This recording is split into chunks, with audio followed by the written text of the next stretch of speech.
Imagine you're out on horseback in the Mongolian steppe, tasked with an important delivery.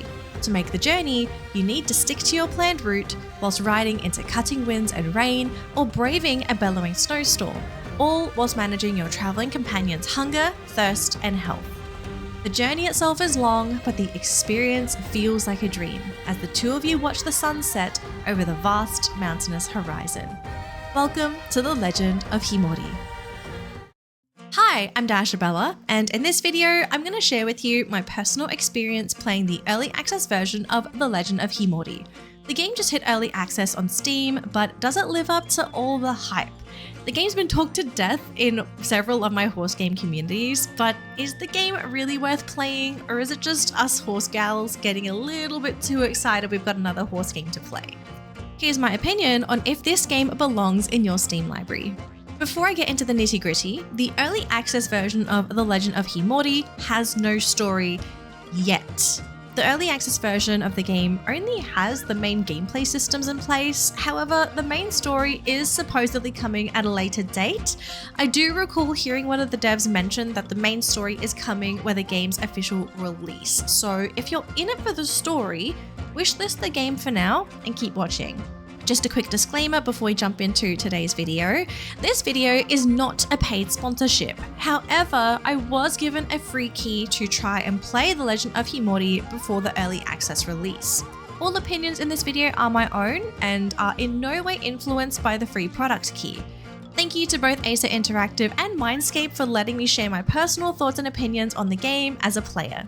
Here's a quick rundown of what the game entails. In The Legend of Khiimori, you play as Nara, a Mongolian yam courier rider who is tasked to deliver goods. You won't be alone on your journey, however, as horses are in abundance here and are the main way to get around. While your steed will carry both you and the goods, you will need to figure out how to make the journey together safely, because if your horse falls, it's game over. Okay, with that context in mind, here are my thoughts and experience playing The Legend of Khiimori. After a short opening cutscene, the game attempts to prematurely send me straight to heaven because wow, this game is stunning, gorgeous, beautiful. Yep, that's the word. This game is beautiful. Oh, geez, my eyes, guys. I can't. The development team really went with a realistic approach, and goodness, some scenes look like they were ripped right out of a Nat Geo magazine. Clearly, there was a lot of love and care put into crafting the game's visuals. Mind you, I'm on a pretty decent gaming computer, so I'm able to run high graphics. The world is plenty big, so there is lots of space to move around. There are wide open plains and forests to freely navigate and forage from, and also narrow mountainous paths that I needed to use to reach certain destinations. So traveling wasn't always a case of ride in a straight line to your next camp. The game does, however, feel a little empty because there are spots where there's no wildlife or vegetation, so things can get a little lonely if you're used to playing games with lively ecosystems. But if you're someone who just appreciates natural beauty, you're just gonna enjoy riding around in this game. The whole courier thing can just be a side gig, honestly. Set in 13th century Mongolia, the game tries to stay committed to realism through beautifully designed graphics, native voice acting, and even authentic Mongolian music. Before this, I knew nothing of historical Mongolia, so it was nice to learn a bit about the culture whilst playing the game. I do have to mention that not all voice acting that I heard sounded like they were done by Mongolians, but as far as I could tell, it seemed like major characters are going to be voiced properly. There's nothing wrong with regular voice acting, but it does make a game lose its charm when a certain Mongolian cartographer sounds English. You're the cartographer? I'm Nara. Yisu sent me to find you. A new courier? I am Batudzun, keeper of maps. But that's a non-issue. This is a horse game after all, so let's have a quick yap about the look of the game's horses. I personally like how Acer Interactive brought the horses to life in The Legend of Khiimori. Each model is distinct and looks like the breeds that they're based off of. And yes, you aren't stuck riding the chonk that is showcased on the promotional material. When the splash art and initial trailers for this game launched, there was a lot of disappointment in the horse game community, because the featured horse looked like a cocktail sausage. The thing is, this particular horse is real, and it's called the Mongolian horse. They're native to Mongolia, and they look the way they do because that's how they've adapted to their habitats. For the uninitiated, the generic horse in video games looks like this, and this. So I can see why some players thought we were getting somewhat a downgrade in the horse visual appeal. But the devs heard the feedback and managed to add a few extra breeds that better fit modern tastes, yet somewhat could be worked into the game's lore. Alongside the Mongolian horse, there is the Ahalteki, the Limousine horse, and the Fergana horse. So if you don't fancy riding a bulldog, you have options. Sure, it's not historically accurate, but I do like that we're not only going to get different looking horses, but they are also functionally different too. The animations for the horses' gaits look pretty decent as well. However, there is some weird leg snapping in the animation cycle that has been bugging me a lot lately. And I also think the horses look and feel a little floaty in the faster gaits. Horses are pretty heavy animals, and our horses are carrying a whole bunch of stuff. So you would think that the animations would be a little more grounded to make them look and feel heavy.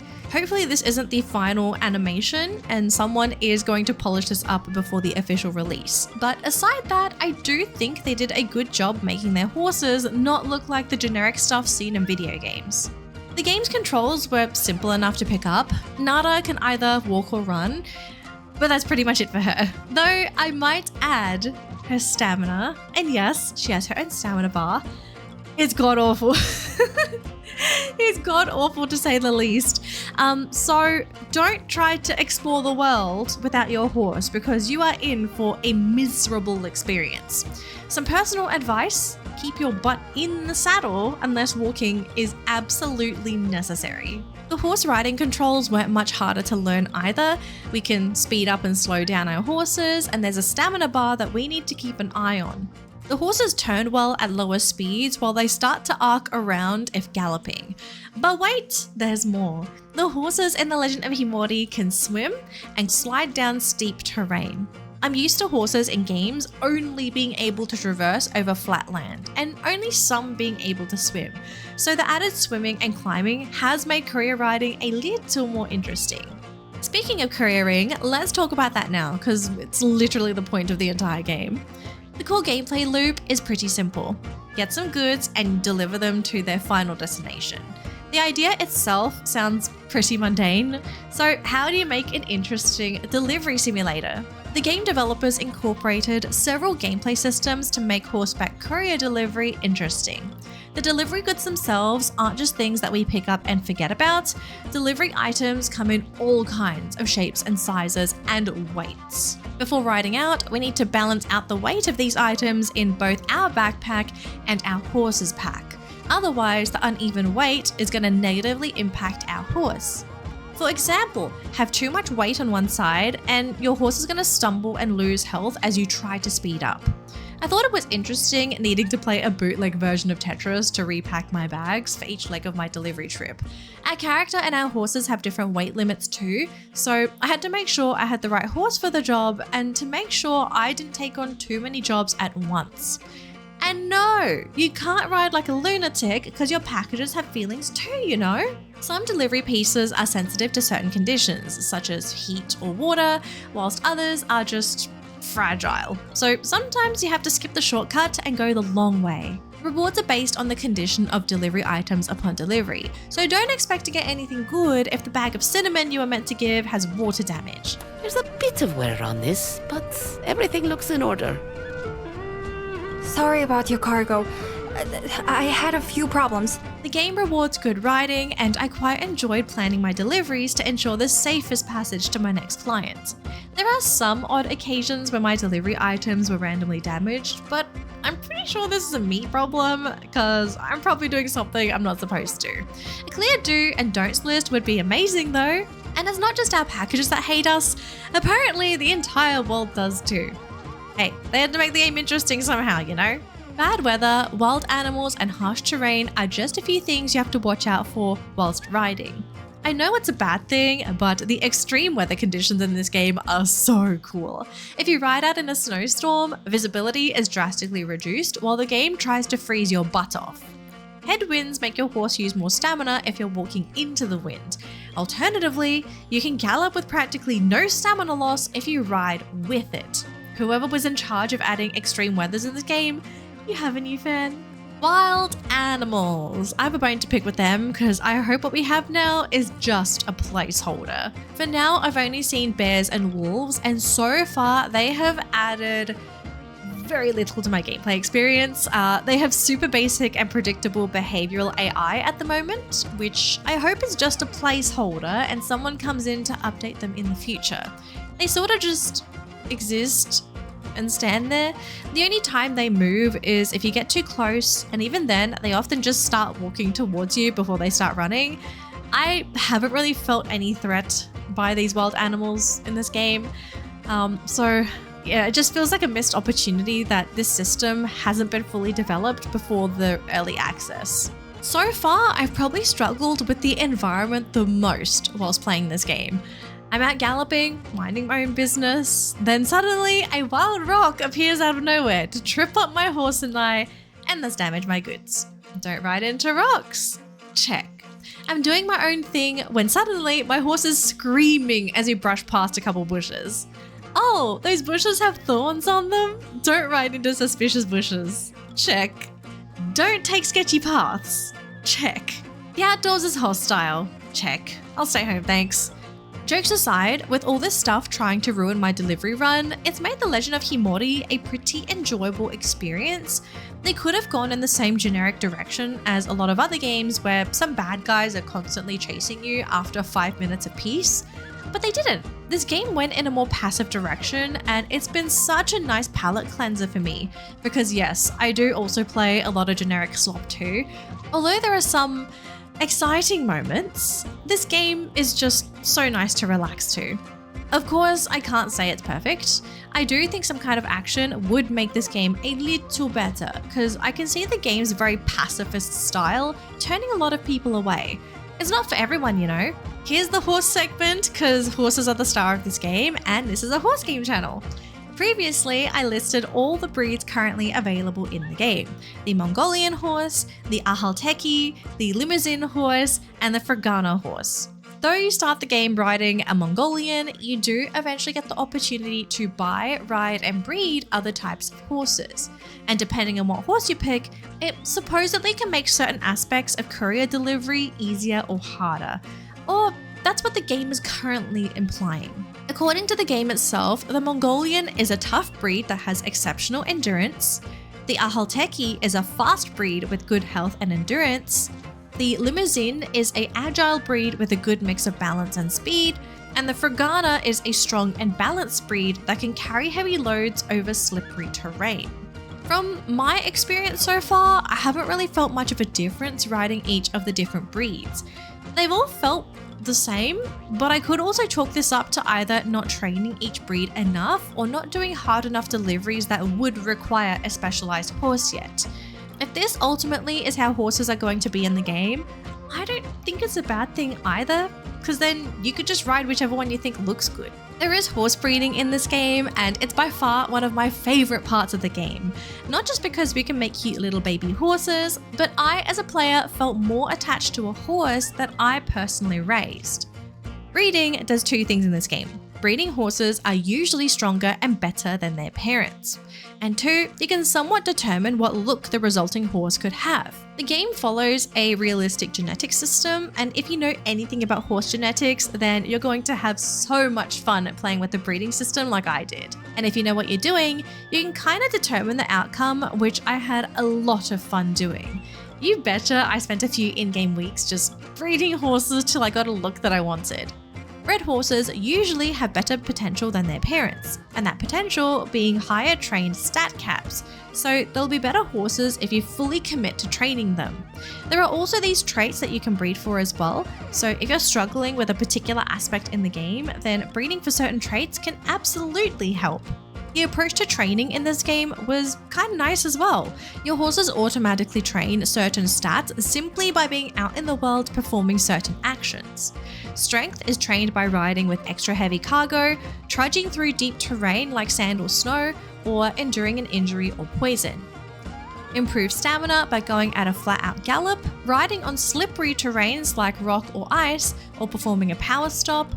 You can train endurance by riding your horse with low health or enduring either freezing or extreme heat. Work on balance by riding up slopes, purposefully riding with badly balanced cargo, or riding into a headwind. And lastly, to train a horse's spirit, you can either jump over obstacles, have your horse endure scary situations like being near wild carnivores, or simply riding around with low stamina. I've always been a fan of games that let their players do the training rather than leaving it up to a random NPC, because it felt like I myself was making the progress rather than getting my horse back from a random NPC trainer. This doesn't mean I don't want a trainer at all. With how much emphasis this game has on having multiple horses, I do think having one will be good so that we have horses back home that are training whilst we are out couriering. I want to go over horse care real quick because I do have some feelings about the horse management system. Horses in this game have a few visible stats that we need to manage: their stamina, food, water, and mood. Whilst out together, we have to manage our horse's needs so that they're happy, healthy, and can do the job. If you're expecting to form a close bond with your horse via care, I personally didn't really feel that way at all. The needs system is quite generic and predictable, so my horse's needs just felt like putting petrol in my car. If they need something, I just give them an item or do a certain action. Then you're back to delivering. This was a personal expectation of mine, but I had hoped that horses would have some individuality to them so that they didn't end up simply being refillable vehicles. To be fair, adding too much can overcomplicate the game, but I would have liked to have seen food preferences, some horses hating pats, while others would love being brushed, mundane things, but things that at least make you feel like this horse is a living thing. I just wanted my horses to have some kind of personality that would make them different from one another, but I know that can be too much to ask at times for not enough payouts in the fun department. Of course, with all early access games, let's talk about the state of the game and the bugs, because you can't have an early access game without some problems. There are definitely bugs and issues present in this version of the game that you will run into if you play before the official release. The most common issue I run into is just random game crashes. It happens randomly, and depending on when it happens, I've lost minutes to an hour's worth of progress because the game only autosaves at camps. So be prepared for that.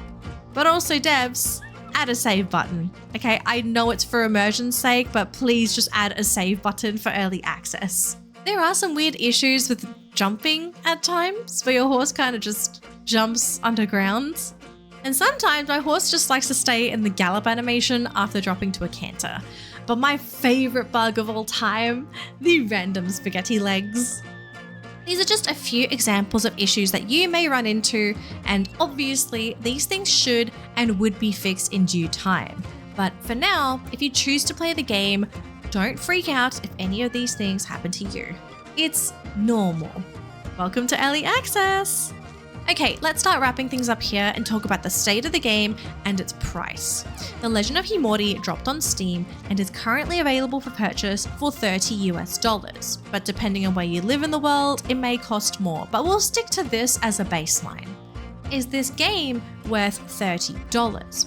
In many places, $30 is the price of a fully released game that has received the whole pre-release treatment of quality testing and bug fixes, and having all key content fully implemented and working. That is not the case for The Legend of Khiimori. Right now, you are buying now with the hopes that everything promised is eventually delivered to a satisfactory rate. Here are a few things to consider before buying the game if $30 is a hard sell. Do you like what you've seen so far? I'm personally enjoying everything I've experienced, and I know there are going to be future updates to add missing content and to flesh out existing mechanics. If you want to know what else is planned, here's a chart the developers shared a while back during their Kickstarter campaign featuring planned content. Is a buggy game going to ruin the experience for you? I play a lot of early access slop, so I'm used to playing underdeveloped games. So what I've seen here isn't new or groundbreaking. If you can't stand an unfinished product, hang on to that $30 and just see where the game goes after some more time in the oven. Are you hoping the developers change their mind on combat. This has been a topic floating around multiple communities when talking about The Legend of Khiimori.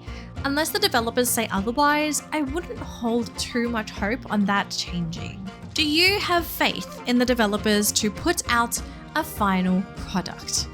Acer Interactive has made numerous horse games in the past, their last two being a remaster of Windstorm, Start of a Great Friendship, and Horsetail's Emerald Valley Ranch, a brand new IP. While the Windstorm remaster released with no issues back in 2024, Horsetail's release in 2022 was nothing short of an absolute disaster. The game's story was laughably short on launch, and still is to this day, and was littered with so many groundbreaking bugs that you had to wonder if there was any bug testing at all. The issues were eventually sorted, but it lasted way too long, which I think really hurt Acer's long-term reputation with the horse game community.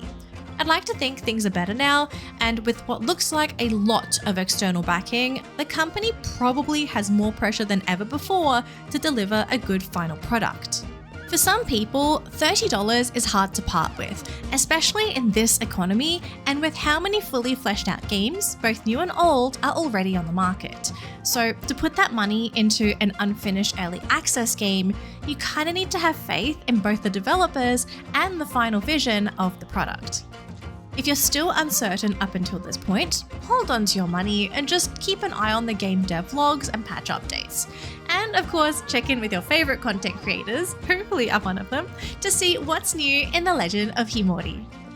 Hey guys, thanks for watching my personal review of The Legend of Khiimori. I hope you enjoyed the video and found it helpful if you're considering picking up the game during early access.